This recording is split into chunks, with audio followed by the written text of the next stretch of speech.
Hi friends, welcome to Renna Samayal. இன்னைக்கு என்ன சமையல் பார்க்க போறோம்னா கத்திரி வத்தல் குழம்பு கூடவே சௌசௌ பொரியல் தான் பார்க்க போறோம். ரொம்ப சுவையா இருக்கும். எளிமையான முறையில ரொம்ப சுவையா செஞ்சிரலாம். அந்த சுவையான கத்திரி வத்தல் குழம்பு கூடவே சௌசௌ பொரியல் ரொம்ப சுவையா எப்படி செய்யறதுன்னு வாங்க பாத்திரலாம். கத்திரி வத்தல் குழம்பு பண்றதுக்கு 3 டேபிள் ஸ்பூன் அளவுக்கு எண்ணெய் சேர்த்துறலாம். எண்ணெய் சூடாயிட்டு கொஞ்சம் கடுகு சேர்த்துக்கலாம். கூடவே கொஞ்சம் வெந்தயம்.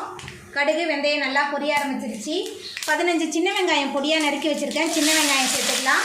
கூடவே 20 பல் பூண்டு, ஒரு தக்காளி பழம், கொஞ்சமாக கருவேப்பிலை எல்லாத்தையும் சேர்த்துட்டு நல்லா வதக்கிடலாம். சின்ன வெங்காயம் பூண்டு தக்காளி நல்லா வதங்கி வந்துருச்சு. இப்போ இதில் நம்ம 10 நிமிஷமாக தண்ணியில் ஊற வச்சுருக்கிற கத்திரிக்காய் சேர்த்துக்கலாம். கத்திரி வத்தலை இந்த மாதிரி நம்ம தண்ணியில் ஊற வச்சு சேர்க்கும் போது கத்திரி வத்தல் நல்லா சாஃப்டாகிடும். சமைச்சு நம்ம சாப்பிடும்போது நல்ல சுவையாக இருக்கும். இப்போ இதில் மசாலா தூள்லாம் சேர்த்துக்கலாம்.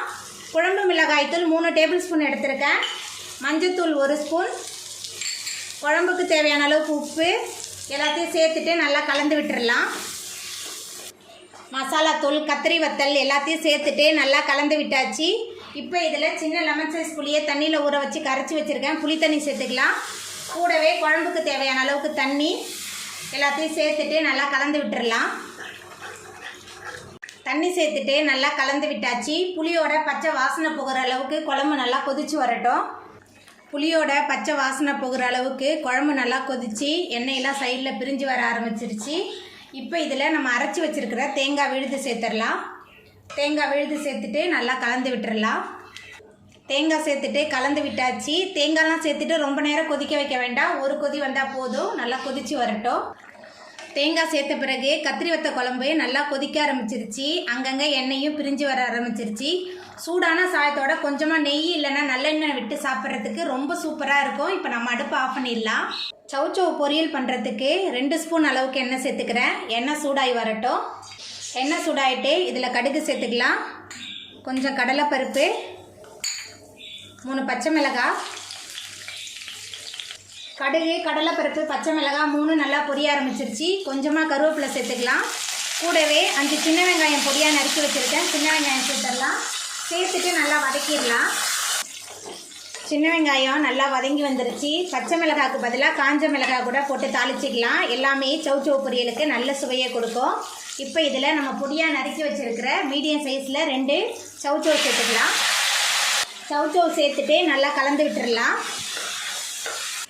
சௌசௌ சேர்த்துட்டு நல்லா கலந்து விட்டாச்சு. நீங்கள் டயட்டில் இருக்கீங்கன்னா கண்டிப்பாக இந்த மாதிரி தண்ணி காயெல்லாம் சேர்த்துக்கும் போது உடம்புக்கு ரொம்ப நல்லது. அதுக்கப்புறம் தைராய்டு உள்ளவங்களும் இந்த பொரியலை அடிக்கடி சேர்த்துக்கிறது உடம்புக்கு ரொம்ப நல்லது. சௌசௌ தைராய்டை படிப்படியாக குறைச்சிடும். சௌசௌ நம்ம எந்த அளவுக்கு உடம்புல சேர்த்துக்கிறோமோ அந்த அளவுக்கு நல்லது. இப்போ இதில் கொஞ்சமாக உப்பு சேர்த்துக்கலாம். உப்பு சேர்த்துட்டு கூடவே கொஞ்சமாக தண்ணி சேர்த்துக்கலாம். தண்ணி சேர்த்துட்டு நல்லா கலந்து விட்டுடலாம். சௌசௌ தண்ணிக்காயின்றனால தண்ணி விட்டு வேகும். அதனால் குறைவாக தான் தண்ணி சேர்த்துருக்கேன். இப்போ எல்லாத்தையும் சேர்த்துட்டு நல்லா கலந்து விட்டாச்சு. ஒரு மூடி போட்டு வேக வச்சிடலாம். சௌசௌ நல்லா வெந்து வரட்டும்.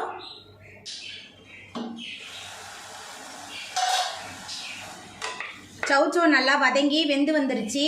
இப்போ இதில் நம்ம 1/4 மூடி தேங்காய் துருவல் சேர்த்துக்கலாம். தேங்காய் துருவல் சேர்த்துட்டு நல்லா கலந்து விட்டுடலாம். தேங்காய் துருவல் சேர்த்துட்டு நல்லா கலந்து விட்டாச்சு. சூப்பரான சௌசௌ பொரியல் ரெடி ஆகிட்டு இப்போ நம்ம அடுப்பை ஆஃப் பண்ணிடலாம்.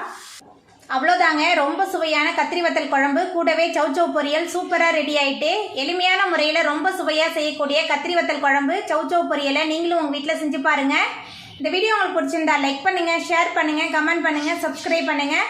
அப்படியே பக்கத்தில் உள்ள பெல் பட்டனை கிளிக் பண்ணிடுங்க. நன்றி.